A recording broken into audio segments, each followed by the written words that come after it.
अस्सलाम वालेकुम दोस्तों, मैं अली खरल और आज मेरे नाल राय जनफर और राय अबू सुफियान चंद दौड़ियां दी हाज़री है।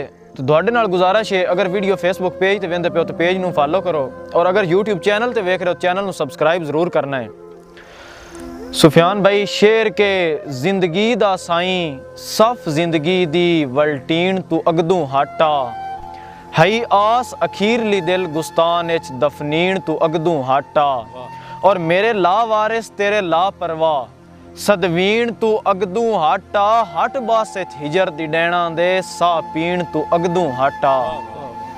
जी राज अली भाई के नीच इंसान मुनाफा सोचे कहीं दे बारे हो नहीं सकदा। वाह मुखलस हो के नाल किसे दे वक्त गुजारे हो नहीं सकदा। वाह वाह हंजवां दी बरसात दा मुंजम अखां ठारे हो नहीं सकदा। शक्ल दा अली भाई सोहना बंदा कूड़ ना मारे हो नहीं सकदा। वाह वाह राजनफर दुआडी आस्ते शेर के अल्लाह वास्ते नातिक शक्ल विखा मेरी अख बेनूर हो गई है ते तू निखड़ के चंगी भली वसती दुनिया मेरे कान तंदूर हो गई है ते तेरे वांग तेरी तस्वीर भी आजकल मैथू 100 को दूर हो गई है। सारी रात रोएंदी है बोलदी कोई नू उक्का इंज मगरूर हो गई है।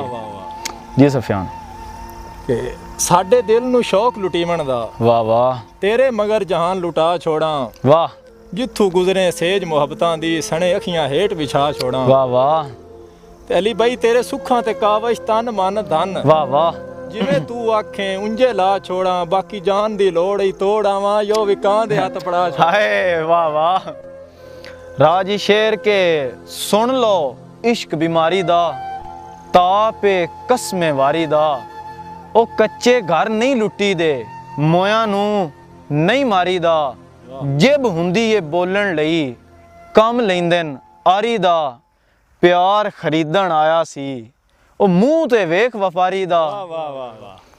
दोस्तों साडी वीडियो चंगी लगी होवे तो साडे पेज नूं लाइक करना और चैनल नूं सबसक्राइब करना है। मिलांगे एक नवी वीडियो दे नाल। अल्लाह हाफिज़।